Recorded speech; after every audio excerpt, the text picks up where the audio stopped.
સુરતના પાલ વિસ્તારમાં high profile sex રેકેટનો પર્દાફાશ। રાજ કોમ્પ્લેક્સમાં ચાલતા હાઈ પ્રોફાઇલ સેક્સ રેકેટનો પર્દાફાશ થયો। પોલીસે દરોડો પાડી 5 આરોપીની ધરપકડ કરી। ગેરકાયદે દેહ વ્યાપારમાં ધકેલાયેલી 4 મહિલાને મુક્ત કરાવવામાં આવી તો સેક્સ રેકેટમાં ટોકન પ્રથા ચાલતી હોવાનો ખુલાસો થયો।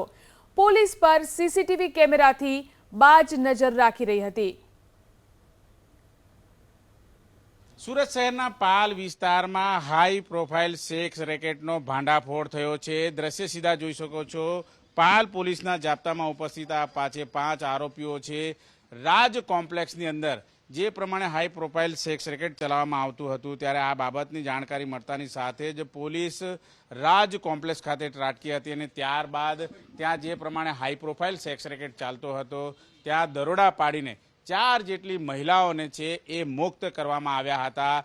જે પ્રમાણે આ 5 આરોપી તમે જોઈ શકો છો તેમની ધરપકડ કરવામાં આવી છે અને મહિલાઓ છે 4 જેટલીની મુક્ત કરાઈ છે। જે પ્રમાણે માહિતી મળી રહી છે તે મુજબ ખૂબ જ હાઈ પ્રોફાઇલ સેક્સ રેકેટ હતું જે પોલીસ ઉપર નજર રાખવા માટે જે સીસીટીવી કેમેરા છે એ પણ લગાવવામાં આવ્યા હતા અને બીજી તરફ જે પ્રમાણે ગ્રાહકોની ભીડ વધી જતી હતી ત્યારે ટોકન પણ આપવામાં આવતું હતું ત્યારે સૌથી મોટી ચર્ચાની વાત એ છે કે સેક્સ રેકેટની અંદર ટોકન પ્રથા શરૂ કરવામાં આવી હતી એ ચર્ચાનો વિષય છે અને આ અત્યારે હાલ જોઈ શકાય છે પોલીસે તપાસના ધમધમાટ શરૂ કરી દીધા છે અને 5 આરોપીની ધરપકડ કરીને અત્યારે કાયદેસરની કાર્યવાહી હાથ ધરવામાં આવી છે। જે પ્રમાણે અલગ અલગ વિસ્તારની અંદર હાઈ પ્રોફાઇલ સેક્સ રેકેટ ચાલતું હોય છે તેમાં ખાસ કરીને પાલ વિસ્તારમાં દરોડા પાડવામાં આવ્યા છે અને એ બાબતે કાયદેસરની કાર્યવાહી કરાઈ છે।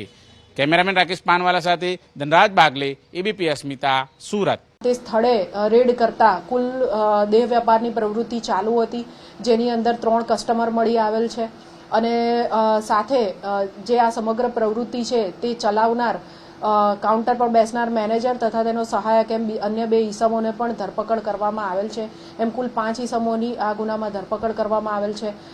સમગ્ર સર્ચ ઓપરેશન દરમિયાન અને રેડ દરમિયાન કુલ 7 મોબાઈલ કાઉન્ટરના જે દેહ વ્યાપારની પ્રવૃત્તિ માટે વપરાતા હતા જેને કાઉન્ટરના મોબાઈલ કહી શકાય જે મારફતે ગ્રાહકો સાથે વાતચીત અને પૈસા નક્કી કરવાની પ્રવૃત્તિ ચાલતી હતી એવા 7 અને બીજા કસ્ટમર્સના અને એમ મળીને કુલ 11 ફોન સીઝ કરવામાં આવેલ છે। રોકડ નાણાં જોઈએ તો 8,500 જેટલા રોકડ નાણાં અને કુલ મળીને 63,000 રૂપિયાનો માલ સીઝ કરવામાં આવેલ છે।